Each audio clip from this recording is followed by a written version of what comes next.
Niravina tanteraka kosa ny disadisa teo anivon'ny FSBM sy ny ministera amin'ny tanora ary ny fanatanjahanteny mahakasika ny fitantanana ny taranja tsipy-kanety be eto Madagasikara.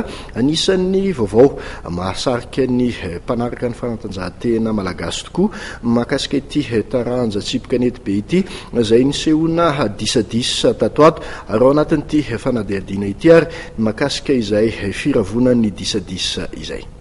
Amin'izao fotoana izao zany dia efa manomboka milamina ny teo amin'ny fisavorivorina teo amin'ny taranja tsipy-kanety be. Ny antony tenenanay hoe efa milamina dia efa nisoron'ny ministera teo am-pelantanan'ny FMP zany ny certificat de conformité izay nibahana ny asan'ny FSBM teo aloha. Dia amin'izao fotoana izao zany efa nahazo ny certificat de conformité ny FSBM ahafahana miasa. Dia isorana manokana moa zany ny ministra, ny tanora sy ny fanatanjahantena, dia ny eo amin'ny GEMCOM koa, dia ramatoa DGS moa mbola omena fisorana ihany izy ny asa natao. Manahoana zany ny fandraisantsika anjara amin'ny fiadinan'ny tompon-daka eran-tany? Fandraisana anjara eo amin'ny fiadinan'ny tompon-daka eran-tany eo amin'ny DAM sy ny junior dia efa araka ny fanarahana tao amin'ny fandaminana natao tao amin'ny ministera dia voaraisin'ny ministera an-tanana ny fandehanan'ny délégation ny FSBM any Kambotsy. Dia manomboka izao zany dia misy ilay faninanana izay akana ny mpilalao ho atao any Antsirabe amin'ny 5-6 oktobra.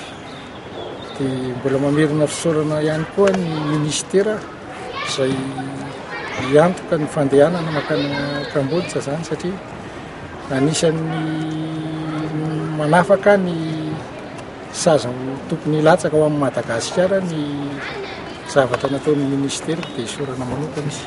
Manahoana ny critère ho an'ireo andrafitra ny ekipa-pirenena hiatrika ny junior sy ny vehivavy any Kambodja? Ny somary fohy kely moa zany ny fanomanana noho ny fisavorivorina dia natao doublette ilay faninanana.